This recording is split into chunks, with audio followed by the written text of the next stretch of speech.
Aloha and welcome. Welcome to Think Tech, where we're raising public awareness about a wide range of issues, global issues, issues of energy, diversification. And today, as part of the Think Tech series, this is the show Global Connections, and I'm your host, Carlos Juarez. I'm delighted to be joined today by a very special guest, Ann Wright, who has just recently returned from Geneva, Switzerland. I'm going to share some insights about some important work going on there, peace talks, discussing the challenging issue of Syria, and we'll talk about that as well as a wide range of other issues in a moment. I just want to first remind you all that we're coming to you live from Pioneer Plaza here in the heart of downtown Honolulu. And so I want to also remind all of our listeners that we do broadcast live on the internet throughout the day, 2 and 4 p.m. Most of the time, and our shows are all streamed on ustream.tv and Spreaker.com. And if you want links to any of those, as well as previous podcasts, you can always join us at thinktechhawaii.com. That's thinktechhawaii.com all together. If you'd like to join us here in our downtown gallery as a live guest for any of the shows, you can also come right to Jay, that's Jay, at thinktechhawaii.com. So just really excited, Ann, to welcome you back to Honolulu, of course, a place that you call home, and yet you find yourself globetrotting and making those global connections. But very excited, and we'll get going in a moment to talk about the very critical issues going on right now in Geneva, Switzerland. But perhaps for some of our listeners, I wonder if you can just give us a quick snapshot, your own background. You have a fascinating one, a background that begins in Arkansas, your home, and yet takes you through a long career in the military and diplomatic world, and now the last decade as a peace activist. So maybe just a couple of quick snapshots about your background. Well, thank you very much, Carlos. It's a pleasure to be here and be back at home in Hawaii. I was in the U.S. military for 29 years. I retired as a colonel, and then I was a U.S. diplomat, too, for 16 years, and served in U.S. embassies in Nicaragua, Grenada, Somalia, Uzbekistan, Kyrgyzstan, Sierra Leone, Micronesia. I worked in the office of the governor of the state of Hawaii for a year and a half on a special assignment. Then I went from Hawaii to Afghanistan to help reopen the U.S. embassy there in December of 2001. From there I went to what turned out to be my last assignment, which was as deputy ambassador for the U.S. embassy in Mongolia. But it was 10 years ago, and well, now almost 11 right? Yes, now. Yes. In March of 2003, as the Bush administration decided to invade and occupy Iraq. I disagreed with that policy decision, and I ended up resigning over it. I was one of 3 federal employees who resigned in opposition to the war on Iraq. Oh, okay. Well, I know, incredible, the background that obviously gave you insights as a military professional many years, as a diplomat, and now since your decision to retire from this foreign service, you've had a pretty busy life. It hasn't been a quiet retirement. Give us a quick snapshot of some of the various things you've been doing since then as a peace activist, of course. Well, when one gives up one's career, and I'd been in the government virtually all my adult life, and so my decision to resign was a pretty big one for me, for sure. And after I resigned, I really did not know what I was going to do.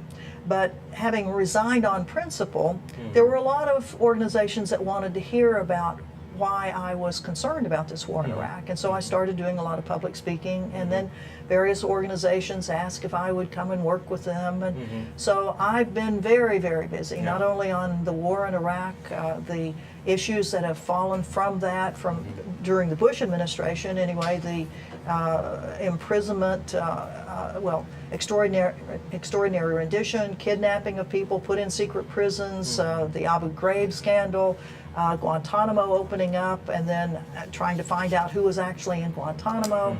So there were a lot of things that were happening, of course, during the Bush administration. And as an equal opportunity critic, I've been very busy when the Obama administration came in, and I've been working with groups to highlight the issues of the curtailment of civil liberties under not only the Bush administration but the Obama administration, and the incredible amount of eavesdropping, wiretapping that's going on right now, the issue of assassin drones, where the United States has its kill list, and the President of the United States every Tuesday, on what's called Terror Tuesday, makes a determination based on intelligence information on who should live and die, to include American citizens. The U.S. has assassinated 4 American citizens with this assassin drone program. So I've been very busy, and the last couple of months I've been working with groups that are trying to focus on the issue of the civil war in Syria. Yes, yes. And this conflict, of course, very complex, very protracted now.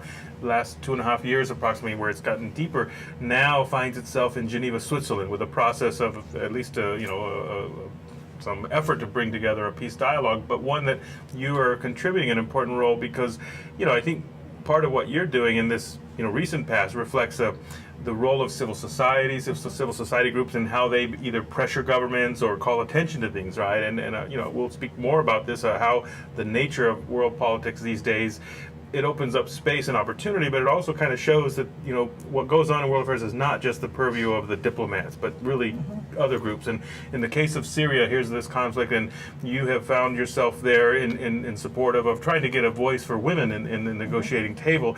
Not easy, challenging, and it remains a work in progress. But tell us briefly, you've got this conflict, it's now brought to Geneva. You've got the existing government of Syria, but opposition groups. Give us a little bit of that context that you find yourself right now coming from Geneva and what is going on there at the moment. Well, you're right about how important it is, and that there is space at times, if governments will listen to citizens, that you can actually influence things. And that's what we're trying to do on the issue of trying to get women at the peace table, the negotiating table, to try to end the Syrian conflict, the Syrian civil war. The civil war that at this point has killed at least 120,000 Syrians, and over 2 million Syrians who are refugees in exile someplace.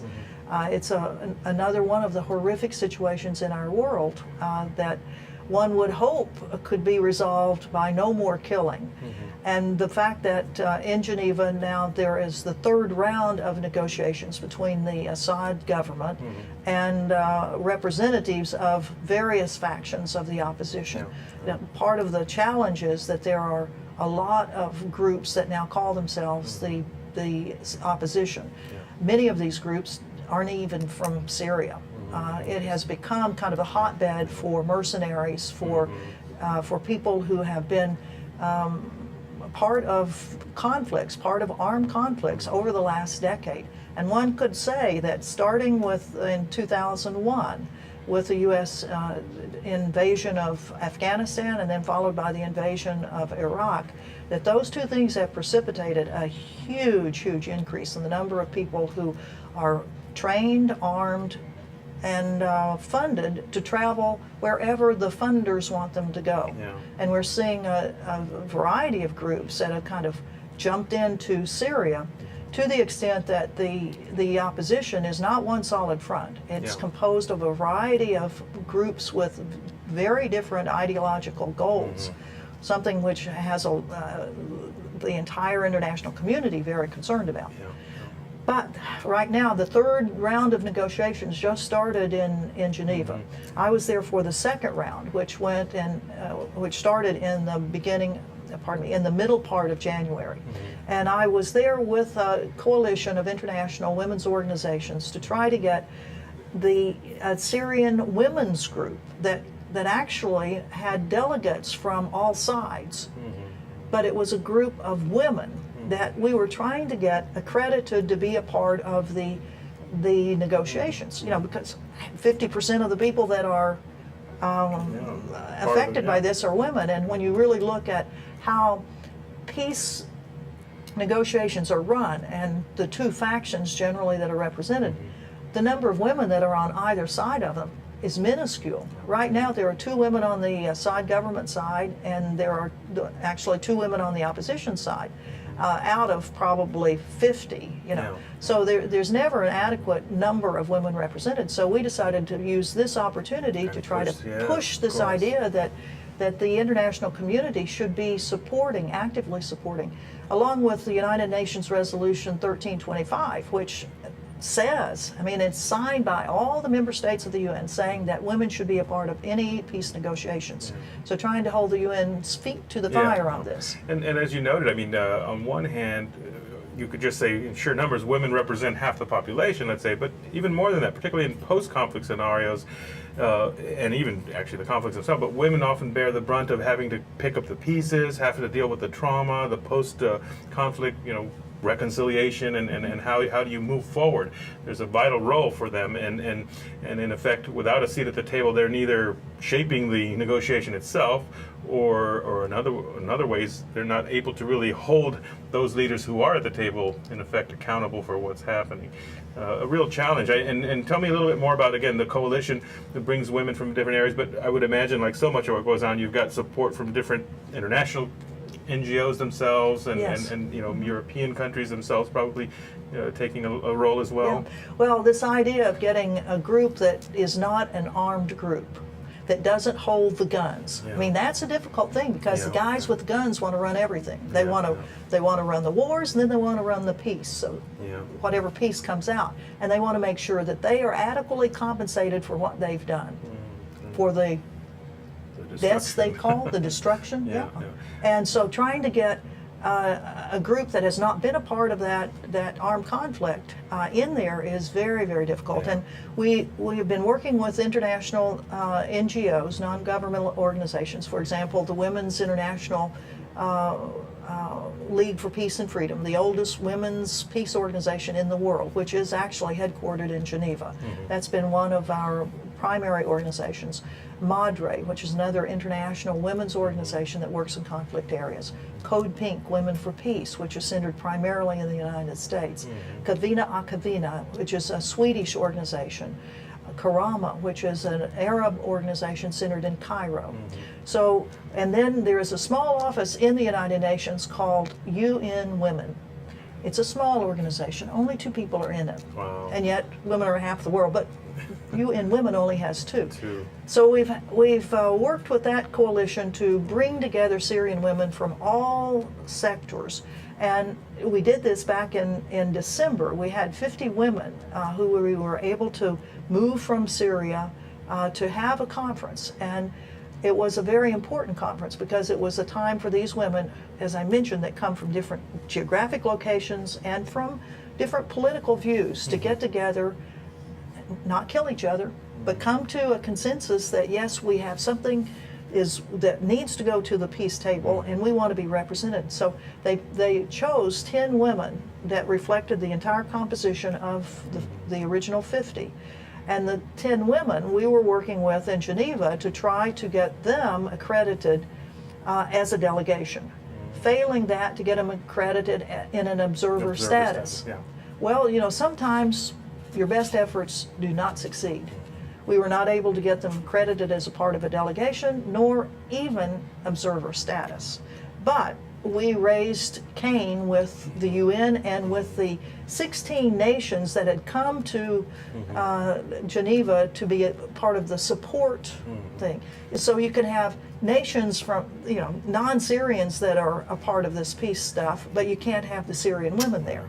So the irony of all of this is something that we were trying to really put in the faces of those delegates, to include delegates from the United States. Quite interesting, and of course it underscores the complexity of this relationship. It's not just A and B versus each other, but not only the complexity of the Syrians themselves and the opposition you described, but that there are so many other players at the table, from the Russians, different European powers, regional powers there. This is a tough environment, and yet, your challenge is, wait a minute, what about the Syrian women there who make up half that population, and yet, continued difficulty? Well, I certainly credit you for that, and I think what it speaks to, and we're going to continue after a short break right now, unraveling the nature of world politics in this new world we're in, the post-Cold War, the post, whatever we might call it. It presents both challenges but also opportunities where people can mobilize, use the media, use different ways of getting your message out. So we'll continue that conversation in a moment. I want to just tell our listeners we'll be back in just a short moment after a short break with more on the story. So please stay tuned.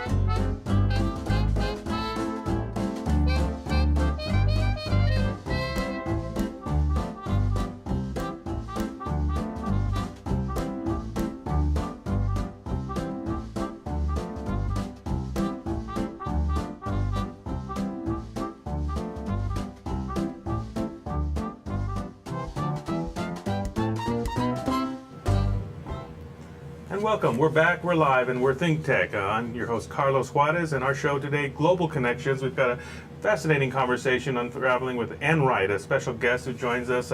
She's back home here in Hawaii, but in some ways, because of her continued work and activism this past decade, she's going from one hotspot to the next. Recently returned from Geneva, Switzerland, where she's had an opportunity to help work with a group of women to try to get that voice at the table on that important conflict. Syria, challenging and protracted issue, very complex, many players, many layers going on. And one of the things I'd like us to maybe continue on is this idea, you've got obviously an effort to bring to the table this voice, and for many of us, and often, particularly young people who are interested in foreign affairs, in past years, particularly past decades, the notion of getting involved in world politics, unless you were a formal diplomat, a formal, peace negotiator, there would not be those opportunities. But today, the world we're in now, we have the rise of, we often call them non-state actors, but we might mean, civil society groups, we might mean, private organizations, even the use of media, social media, otherwise, different ways to connect people. I wonder if you might speak a little bit to this. I mean, you've been an observer and a participant and a practitioner for many years.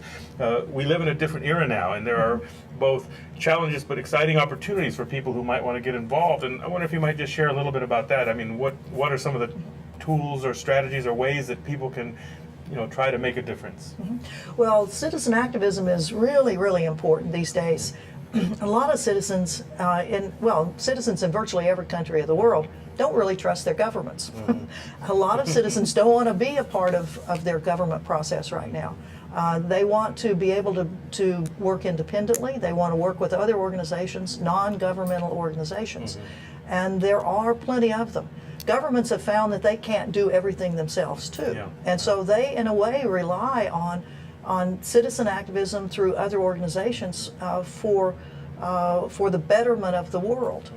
Mm-hmm. So I've worked with a lot of those organizations over the last 10 years, and I found that it is an amazing world of very, very interesting and involved people. Mm-hmm. Who really take the time to find out what's going on in the world on whatever issue it is, and that develop media strategies so that they can let people know what they're finding out, to do fundraising if they happen to have an organization that they want to work with to help move forward whatever part of this fabric of society they're working on. Mm-hmm. So I found it to be every bit as interesting as when I was in the government. Yeah, no, it's fascinating because again, these are part of it is the new technologies, but even the way people think now. I mean, they think beyond borders. Even the notion of states are kind of blurred now. The issues transcend that, and people find common interests across those borders. So you're bringing together women. They're not just, although Syria is the focus, you're getting the support from all other places, right? And we often, coming from the education area, we often think of the notion we're trying to help develop global citizens, and sometimes that can be controversial. Some people feel, you have to be loyal to your country, and yet one can certainly still do that and still be a global citizen promoting issues that transcend that. I wonder if that idea of global citizenship, I mean, what does that mean to you? Well, it's an interesting thing that you've brought that up, because in March for International Women's Day, I'm going to be part of an international delegation, a women's delegation, that's going to attempt to get into Gaza. We have women from 15 countries, 100 women that are going to go to Cairo, Egypt, and we're laying the groundwork, working with Egyptian embassies to make sure that we can get through the Egyptian side of the border into Gaza. And that's important because the predicament of people of Gaza, with the Israeli blockade that's around Gaza, and with the environmental conditions that have occurred over the last 6 months too, intense rainstorms that have overwhelmed the sewage places, and the lack of goods and construction materials that the Israelis are allowing to go in, Gaza continues to be one of the places that we should focus on. Our Secretary of State has made numerous trips since in his short tenure as Secretary of State. John Kerry has really put some miles into trying to work on a peace process. However, as that peace process goes on, there are issues that are going on between both sides. There are rockets that have been fired from Gaza, which I totally disagree with, that have been fired into Israel.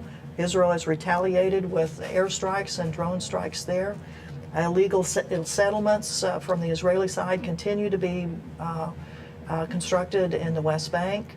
So even while there's a peace process supposedly going on, there are things that are still going on behind the scenes that we as citizens need to know about, because the issue of Israel and Palestine is one of the key ones that our leaders talk about that are in our national security. Yeah, and I think what you're describing is there's a very critical role for citizen action and citizen diplomacy to serve as a watchdog, the eyes and ears, and to sort of hold the leaders accountable. And in a sense, that's critical, because we know from just so many examples where, obviously those in charge often want to control that and limit that as it helps them shape the agenda. You've described, of course, this other place where you've been involved with for some time now over the years, and I'm reminded about how, whether it's Syria, whether it's the Arab-Israeli conflict there, you often have a reality in these conflicts where the vast majority of people want to figure out a solution and want to make a peace and live together and coexist. And is it the small spoilers on whatever side, or what is it that makes it so difficult to do this? And again, these are complex issues. You can't find a single answer. But I just go back to this idea that I have to think that most Israelis, most Palestinians want a life of peace and security and be able to think, for a better future. Yeah. Well, and when you go to each place, although I can't go to Israel now, I was kicked out, deported from Israel 3 years ago, so it'll be another 7 before I can go back there. But I have been there as well as the West Bank and in Gaza to hear with my own ears what people had to say about this. And you're exactly right. The people want peace. It's the politicians that get in the way of peace, in my opinion. And the politicians who are jockeying for long-term power, long-term positions, that really are not listening to their own people. I'll mention another set of trips that I've made on global citizen activism that are very interesting for right now. This issue of assassin drones, where the United States has been killing people in Afghanistan, Pakistan, Somalia, and Yemen. And over the last year and a half, I've been to Afghanistan, Pakistan, and Yemen. And one of the people that we met with in Pakistan was a Pakistani reporter. His name's Kareem Khan. He lives in the tribal areas, although as a reporter he had been doing a lot of reporting from Islamabad. Well, his family home was hit by one of the assassin drones, and members of his family were killed. Well, when we were in Pakistan in October of 2012, we met with him and talked with him. Well, just this week, he was to be going from Pakistan to the European Union. He was to testify before the European Union's Parliament, and he's been kidnapped in Pakistan. So we have, globally, we are putting pressure on the Pakistani government and on the American government to find out what's happened to him. Where is he? When we were in Yemen, we met with several families whose family members had been killed by assassin drones. And we brought several of those from Yemen to an international drone conference that we sponsored that was held in Washington, D.C. in November.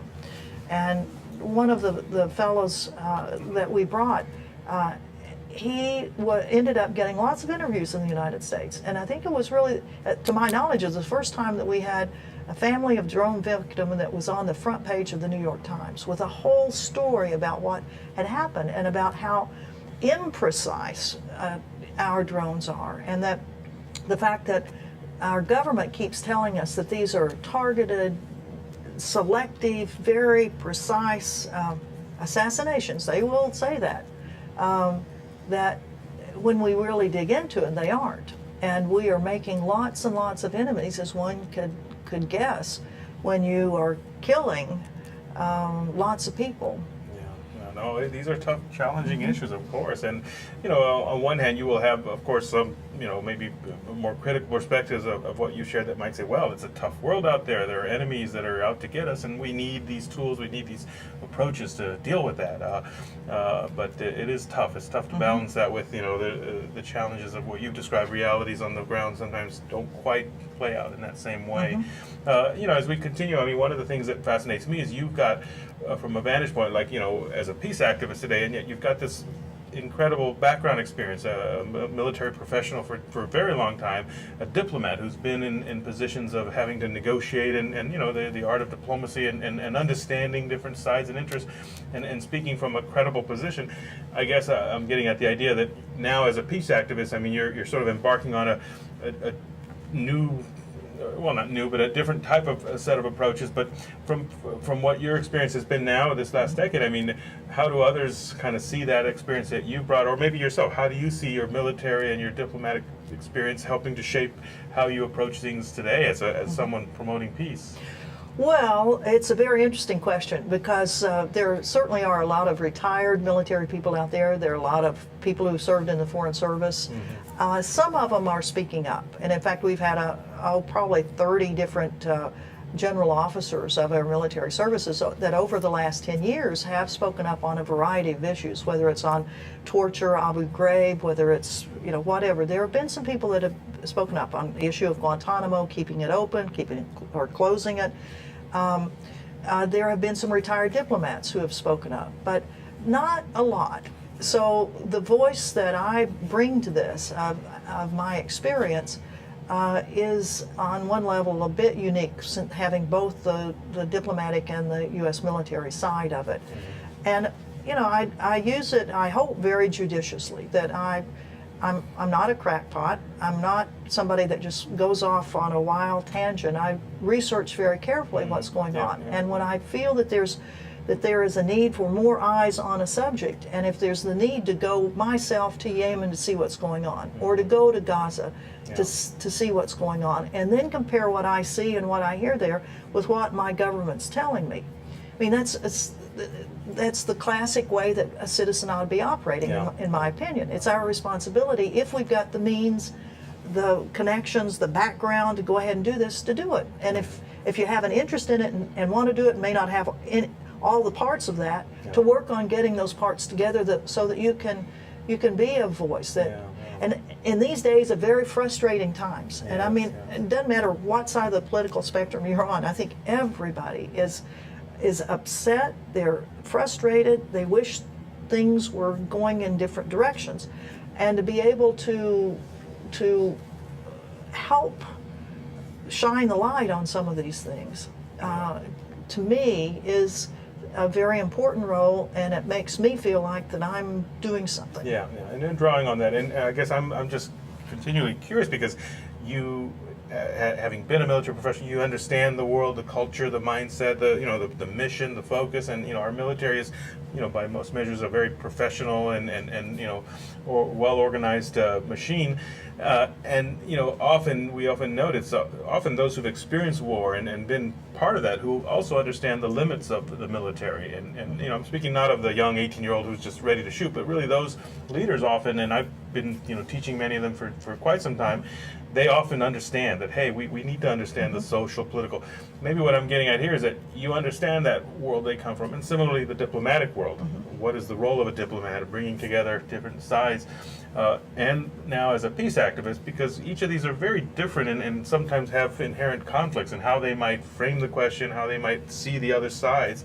You're in a delicate, you know, rather unique position to be able to say, well, wait a minute, I understand how you see it, but guess what? Here's another framework. And do you see yourself sometimes putting yourself in the shoes of maybe that military professional or the diplomat and trying to, you know, shake them a little bit, enlighten them? Yeah, and you know, I do have a certain level of sympathy for people who are having to represent policies that they may not agree with. I mean, I had to do that for many years. There were plenty of policies under the 8 different presidents I served under, starting with Lyndon Johnson and then ending with George Bush. There were lots of policies I didn't agree with, but I never resigned over. So I know there are a lot of people in both the military and the State Department that may not be agreeing with things, you know, a variety of issues that are going on, and they like most government employees, will not resign over things. Resignation is not part of the American government culture, I'll tell you.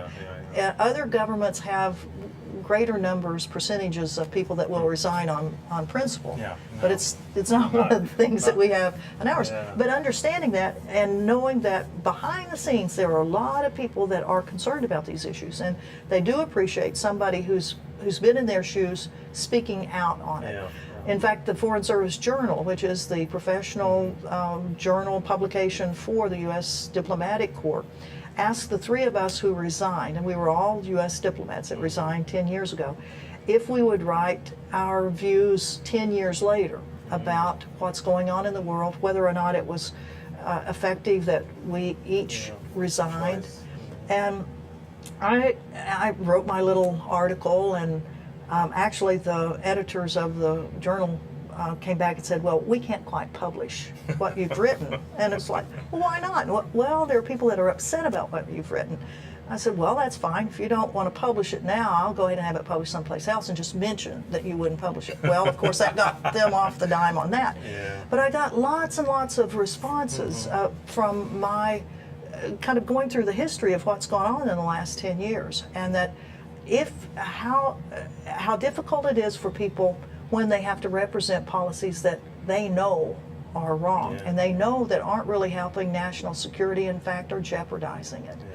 And I got a lot of feedback from that, saying, yeah, you're right. Well, this is an interesting story, and we'll come back to continue it. We'll have another very short now, and you've raised some interesting points I want to come back to kind of flesh out. But we're going to take a short break right here. I'm Carlos Juarez. This is your show, Global Connections, part of the Think Tech series, and we're joined today by Ann Wright. Join us in just a few minutes to continue the story. We want to thank our underwriters. Hawaiian Electric Company and its affiliates Maui Electric on Maui and Hawaii Electric Light Company on Hawaii Island are deeply committed to the communities they serve. Galen Ho is the Senior Executive of BAE Systems, a global defense, security, and aerospace company. The High-Tech Development Corporation, the state's leading technology agency, attached to the Department of Business, Economic Development, and Tourism.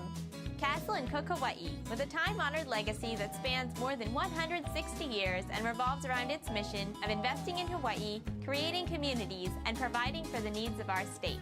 Hawaii Gas, formerly the Gas Company, a proponent of the Liquefied Natural Gas Initiative, helping Hawaii achieve its transition to clean energy and a better energy future. Collateral Analytics, a Hawaii-based tech company empowering the real estate industry with greater and faster access to the tools and data they need to make better informed property investment decisions.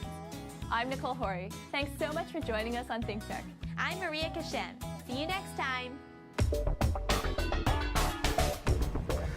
And we're back, and we're live, and we're Think Tech. I'm Carlos Juarez, host of their show Global Connections today, and we've got a great conversation. We're continuing now with Ann Wright. Ann, of course, on one hand has Hawaii as her home. We can say that, and you're great to be back, and yet as a globe-trotting peace activist, you find yourself more time outside of here carrying out your work. And I want to just, we've had a chance to, speak to some of your background, your experience, which helps to inform that and helps, you bring, I think, a lot of credibility when you're dealing with these issues, understanding the military culture and organization and their mission, the role of the diplomat, which is vital, it has to be there, and yet as a private citizen, what role that can be. I'm wanting to go back to the idea, you served as a woman in the military for many, many years, and from the time you began, we've seen a lot of changes in the military itself. We've also seen, just if you look at the world itself, the post-Cold War period, when you began your early career, it was a very different, we look back maybe now with nostalgia, kind of a simple world. It was the us and them, and somehow we had a singular focus. The world in the last 20, 25 years has just been dramatically made more, either exciting or complicated. And maybe if you could speak a little bit about what were some of the challenges that you faced, and maybe ways in which you've seen these various organizations, military, government, evolve over time. Because even today, look at the more recent past, the WikiLeaks, that has now revealed a lot of, what goes on behind the scenes, and just the power of media, of social media, of citizen activism certainly makes it very difficult, or different at a minimum today, to operate as a diplomat. You have to think more carefully. And the other angle would be from the military. For many decades, the military seemed to be focused on just containing the Soviet Union threat. Today, our military in some ways carries out almost a diplomatic role in some sense. Our military leaders have to understand more nuance and more culture and things. Maybe just speak to us a little bit about how, in your own career and changes that you've seen in the world, How is it different today from those early days? Well, when I joined the military, which was in 1967, less than 1% of our U.S. military forces were women. Wow. Now that percentage is up to an average of 15% through all the military forces. The Marines have the fewest number, I think 8%, and the Air Force has like 17%. So still small, but it's come a long way from those early days. Oh yeah, a lot more women that are in our military. We've had several four-star women generals and admirals. The issue of the military and political military affairs, kind of pseudo-diplomatic roles for our military, those were positions that I had in the later days that I was in the military. I worked on military sales, military equipment sales with embassies.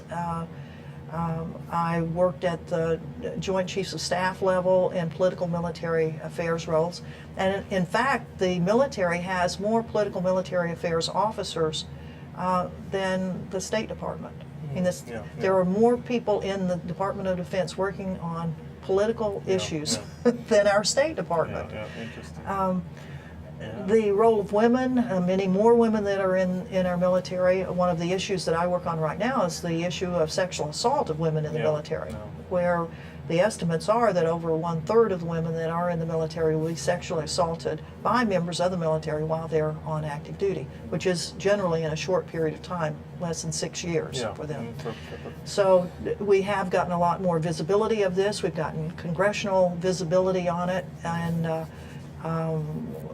what we have not gotten, though, is a decrease in the numbers of these actual incidents criminal acts that are being conducted, nor have we gotten an increase in the prosecution of those that have been accused of doing this. So a lot of work to go on that. I want to mention one other thing on global issues and citizen activism that pertains to our region, Asia and the Pacific, and with the U.S. pivot toward Asia and the Pacific under the Obama administration. I've just come back in November from a trip that I took on what was called the Peace Boat, which is a boat that has 1,000 passengers on it. On this particular short trip, 10-day trip in Northeast Asia, there were 500 Japanese, 500 South Koreans, and it was a voyage of friendship because of hate speech that's been happening in Japan against Koreans. And so the Peace Boat, which is an internationally recognized, a UN-recognized international non-governmental organization, decided that they would bring together large numbers of both of those populations to go on a trip through the region. And we talked about issues in South Korea, nuclear issues that were there, and of course the issues of North Korea. The boat went on down to Taiwan, where we had fishermen on board who were there to tell us about what was going on in the islands, the disputed islands between Japan and China. And we were to go into Okinawa, but a typhoon kept us out. Pushed you towards the mainland instead of China. To the mainland, yes. But while we had on board people from Okinawa that were telling the passengers about the issues, and this is interesting for us, about U.S. bases in Okinawa. You know, 75% of all bases in Japan, all U.S. bases in Japan, are located in the tiny little place called Okinawa. And the proposed building of a U.S. military base in runways in the South China Sea, in the pristine area there, are one of the hot button issues there. Gosh.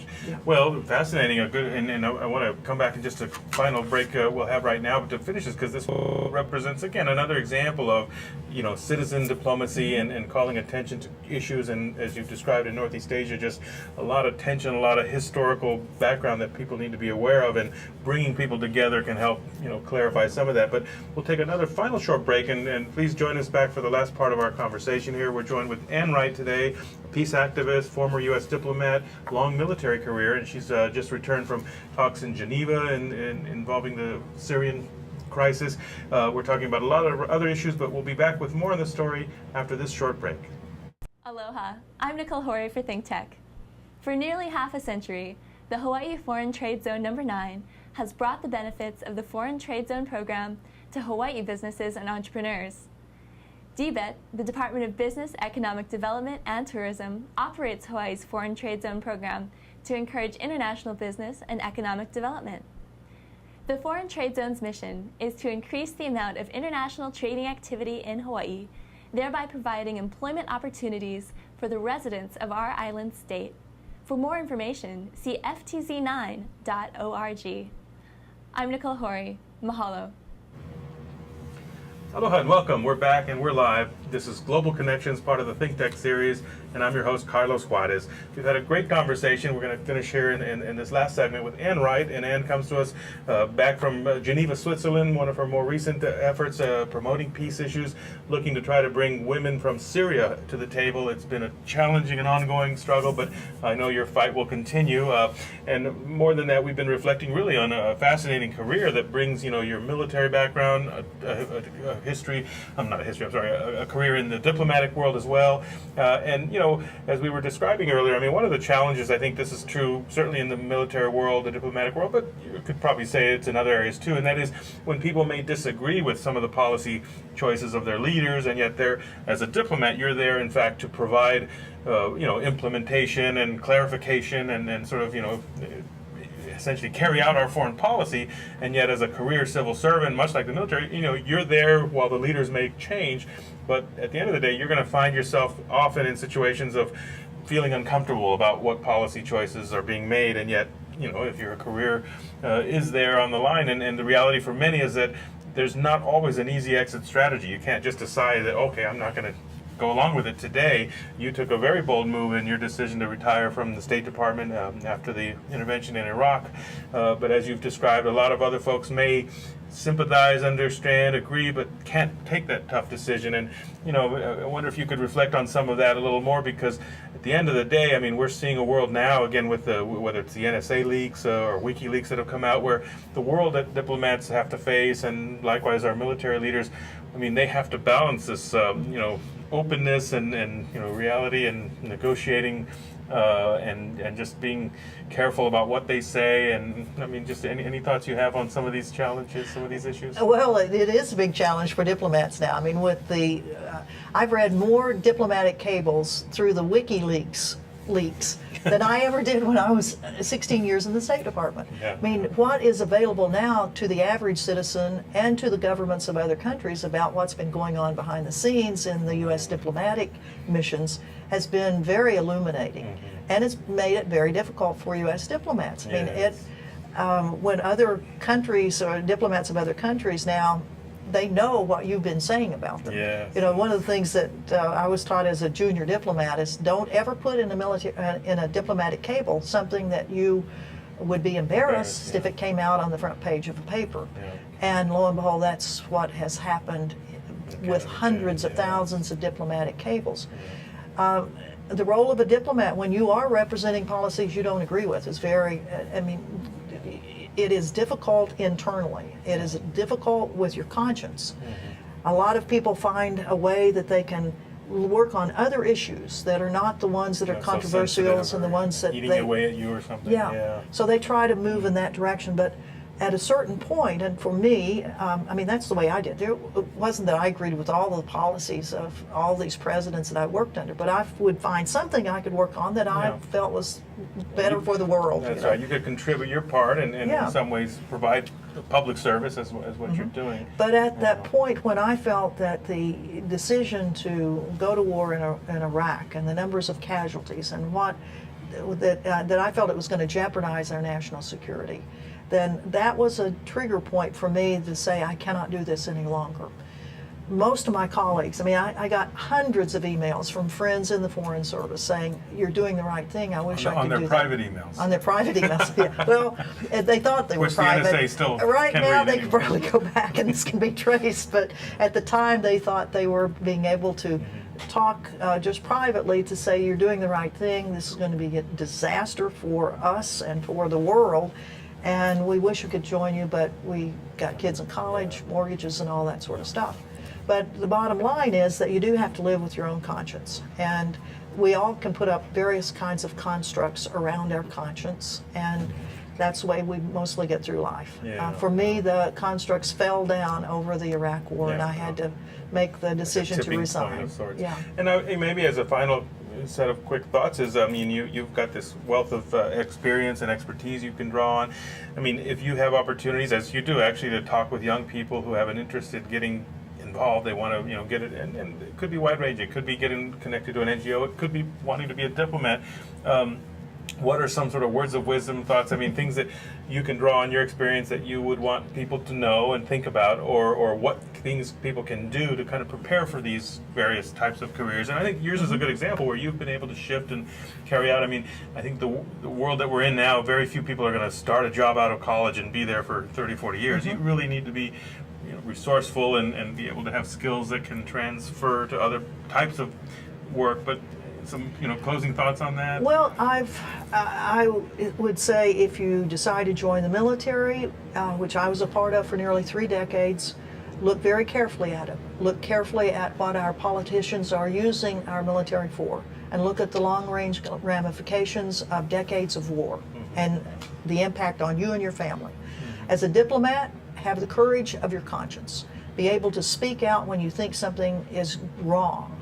And don't be cowed by the higher-ups. As a peace activist, I'd say get busy and hold your government accountable, no matter who's in office. Look closely at what our politicians are doing in our name. Yeah. And if you don't like it, speak up. Out, yeah. and for a lot of these things, I mean, at the end of the day, advice we would give everybody is, go with the things that you're passionate about, that you can feel, you're going to wake up every day and want to make that difference, want to be, whether it's in service, whether it's, military or government service, or as a private individual, something that's going to keep you motivated so you can kind of, stay focused on that, right?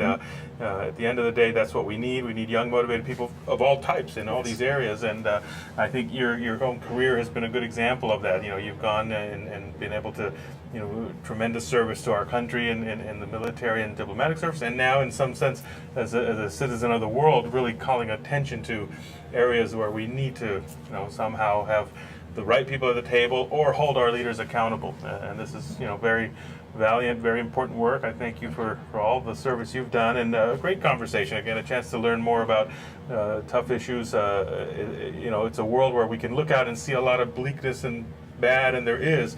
But when you look at the work that people, yourself and others are doing, there are ways that we can try to improve that world, right, and make it a little better place and not leave it as messy for our own children here. Yes. Well, Ann, I want to thank you. A great conversation. I know as you venture on to your next steps, and the peace boat you described, which is another, maybe give us a final thought, because it's coming to Honolulu, right? Yes, it'll be this next summer. Coming here in June of 2014 and also Yes. July of 2014. And the 1,000 passengers that will be on board will get off and Be connected here to Hawaii. be connected with Yes. various groups and trips Yeah. into Oahu. Yeah, and for those listeners that might be interested, if you've got an interest in this peace boat, there's an opportunity to either get on board or That's right. and tell us, the website is like peaceboat.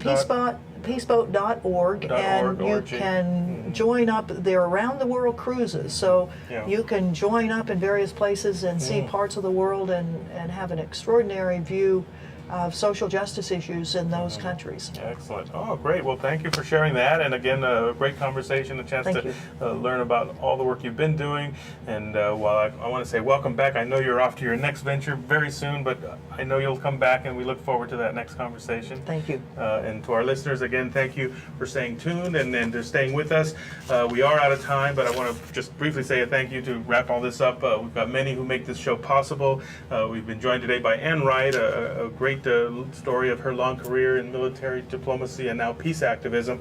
But I want to thank you for joining us and for being there, and many others. Ian Montano, our production manager, Chrissy Goffigan, our communication director, Jay Fidel, who helps us bring all of this together, of course. And thank you, our listeners, for listening.